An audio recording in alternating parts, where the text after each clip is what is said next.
São Jaime Pinto, da campanha para as presidenciais de 2026, vi João Coutinho Figueiredo fazer uma série de habilidades, incluindo andar de motocross, dar toques com uma bola de futebol, jogar ping-pong, mas a maior de todas é o malabarismo maluco que eu tenho visto a fazer para tentar caçar votos de simpatizantes da AD, fazendo referências a Sá Carneiro e a Passos Coelho, que ele diz que foram reformistas, elogia o reformismo de Sá Carneiro e a coragem de Passos Coelho, mas não diz que eles ocuparam o cargo de primeiro-ministro, nunca foram presidentes, eles ocuparam o cargo de primeiro-ministro, e é ao primeiro-ministro que a Constituição Portuguesa dá poderes para governar, não é aos presidentes, e ambos efetivamente governaram com o cargo de primeiro-ministro e apoiados por maioria parlamentar. Ora, se João Coutinho Figueiredo conseguisse ganhar as eleições, o que é praticamente impossível, vindo de um pequenino partido, tendo uma experiência política reduzida, mas se ganhasse, ele seria presidente quando o governo em funções é de uma outra área política e é um governo minoritário. Portanto, o problema que o país tem é que há uma grande fragmentação do Parlamento, nem PSD, mesmo juntando-se com o CDS, ou mesmo que se juntasse com o CDS com a Iniciativa Liberal, nem assim se conseguiria uma maioria absoluta. Também PS não tem forma de conseguir maioria absoluta, e portanto vimos que houve eleições em 2024, depois em 2025, e agora a ver, vamos se este governo consegue realmente governar, se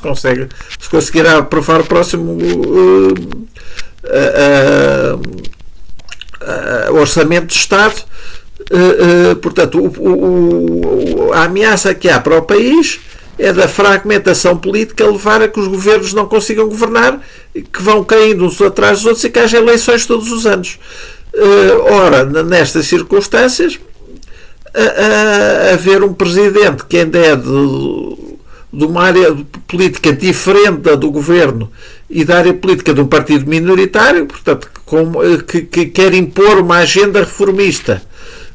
que não corresponde nem à do governo, nem a nenhum dos grandes partidos no Parlamento, isso, em vez de ajudar a que se consiga resolver o problema de ingovernabilidade do país e que se consiga governar o país, pode ter o efeito exatamente contrário, de criar ainda mais divisões, mais debates infindáveis, mais impossibilidade de qualquer governo conseguir governar, e portanto um governo ainda de uma área que não é um presidente que não é da área, que não seja da área do governo e nem sequer da área de qualquer um dos grandes partidos que está na Assembleia da República, pode criar ainda mais conflitos políticos, ainda mais divisão, ainda mais ingovernabilidade. Isso não tem absolutamente nada a ver com as governações de Sá Carneiro e de Passos Coelho, que foram primeiros ministros, não presidentes, e que puderam governar com apoio de maiorias parlamentares. Note-se ainda que ambos herdaram situações de exceção. O Sá Carneiro governou a seguir ao PREC, e o Passos Coelho, quando começou a governar, já tinha sido pedido um resgate, já tinha sido negociado, já estava em curso um resgate, e para o Estado português poder receber os 78 mil milhões, várias parcelas dos 78 mil milhões de euros emprestados pela União Europeia e FMI, era absolutamente necessário que o governo cumprisse com o memorando que já tinha sido aprovado durante o governo anterior, por causa de um resgate que foi pedido pelo Ministro das Finanças do governo anterior. Portanto, sim, houve reformas significativas feitas durante a governação de Passos Coelho, só que foi para cumprir o programa de ajustamento que já tinha sido pedido por um governo anterior. Nota-se ainda que esse governo pediu o programa de ajustamento em abril de 2011, era preciso dinheiro em junho, houve muito pouco tempo para se fazer a avaliação dos problemas do país e, na verdade, no resgate não incluía todos os buracos financeiros que existiam no país. Portanto, enfim, agora que já passaram tantos anos, posso dar aqui uma gargalhada, mas, na verdade, o governo de Passos Coelho realmente governou em situação desesperada de falta de dinheiro, de falta de mais, mesmo recebendo as parcelas daquele enorme empréstimo de 78 mil milhões, ainda assim não era suficiente. E portanto foram tempos desesperados e não foi propriamente um tempo em que se tivessem feito reformas muito bem pensadas e muito bem planeadas pelo governo de Passos Coelho, que teve que implementar o memorando da Troika, que já tinha sido aprovado antes, e que o programa de ajustamento, que foi feito com base no programa tipo do FMI, foi feito entre abril e maio de 2011, porque em maio era preciso que fosse enviado para alguns países europeus que tinham que o aprovar nos seus parlamentos para poderem emprestar dinheiro a Portugal, já que do dinheiro que foi emprestado, dos 78 mil milhões emprestados ao Estado português, mais de metade foi emprestado realmente pela União Europeia, não pelo o FMI emprestou menos de metade. Portanto, Passos Coelho e Sá Carneiro governaram herdando situações de exceção do passado, governaram situações realmente muito extraordinárias, e como primeiros-ministros apoiados por maiorias parlamentares. Não tem absolutamente nada a ver com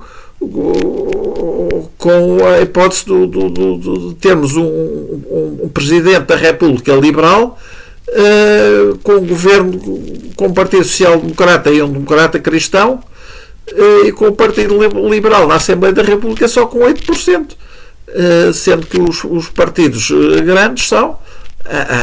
o PSD, o PS e o Chega. E que note-se ainda que Sá Carneiro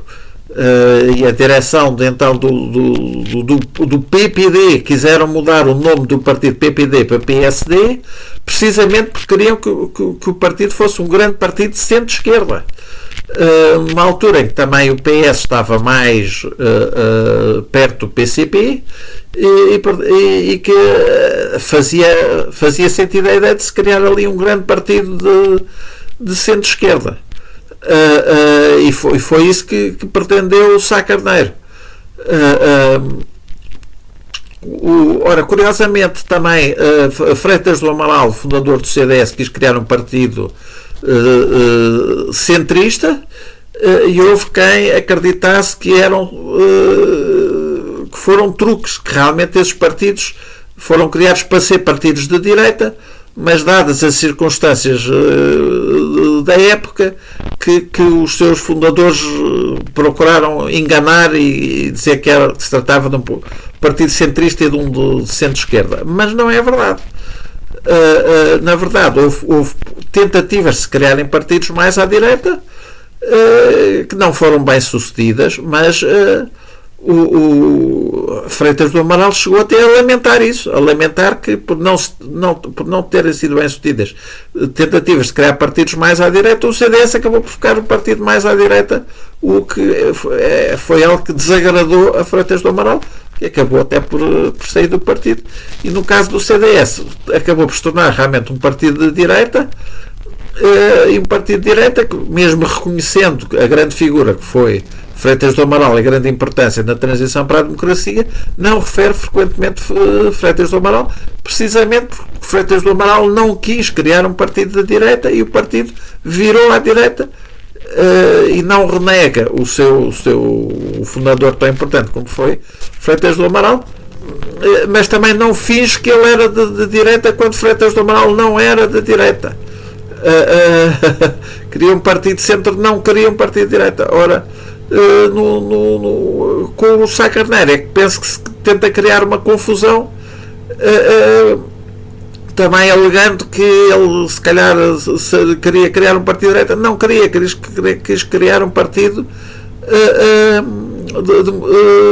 social-democrata, portanto centro-esquerda,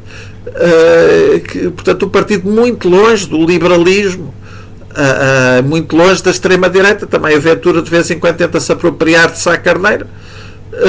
o que é completamente absurdo. Inclusivamente a direção do partido, que começou por chamar PPD, quis mudar e mudou o nome do partido para PSD, Partido Social Democrata, para ser claro que aquele era um partido de centro-esquerda. É verdade que, tanto quando eu me lembro,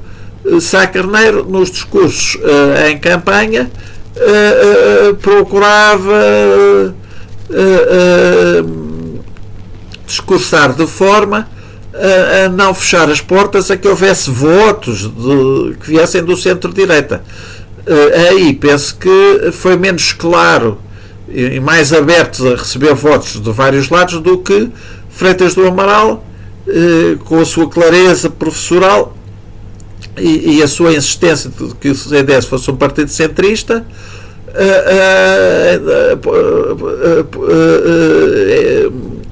Acho que acabaram pessoas de direita por preferir votar no PSD do que no CDS. A direita dividiu-se, mas ainda assim o Sá Carneiro teve essa habilidade. Queria ter um partido de centro-esquerda, mas queria que esse partido fosse forte e, portanto, recebesse o máximo possível de votos, mesmo que fossem votos de centro-direita, mas queria que o partido fosse de centro-esquerda. Até mudaram o nome para PSD, não precisavam para nada ter mudado o nome. Portanto,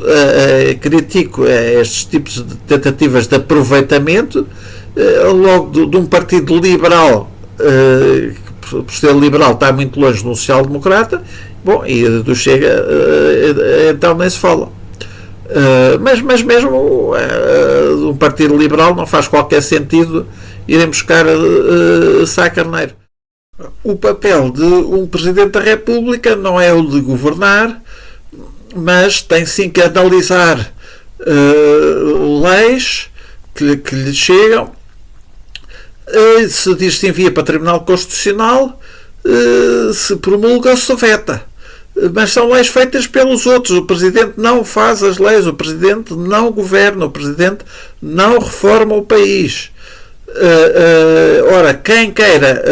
governar, quem tenha uma agenda reformista e queira mudar o país, queira reformar, pois deve sim liderar um partido político e procurar que esse partido político ganhe eleições legislativas para poder governar e para poder ter um apoio parlamentar que permita que se façam as reformas no país, porque não é o Presidente quem faz reformas. Mas veja só aquilo que diz o Coutinho Figueiredo, o João Coutinho Figueiredo, parece que está a candidatar a primeiro-ministro, quando na realidade está a discursar para as eleições presidenciais de 2026. Vamos ouvir. Digo também porque confio na lucidez e confio nas escolhas dos portugueses. Na lucidez dos portugueses porque entendem que é necessário uma mudança política em Portugal. Que não podemos mais continuar neste eterno adiar da resolução dos problemas, neste desesperante conformismo, nesta estagnação que sufoca e desespera quem quer fazer. De facto, Sr. Primeiro-Ministro, não se pode brincar, porque o espírito reformista que já foi do PSD, que já foi de Sá Carneiro, a coragem que já foi de Pedro Passos Coelho, hoje está nesta candidatura. É aqui que ela está. Portanto, isto são umas piruetas tão malucas para tentar ir buscar alguns votos à AD, que eu achei que merecia aqui um vídeo. Pronto, quem acha interessante, por favor, faça gosto, subscreva e até breve, espero.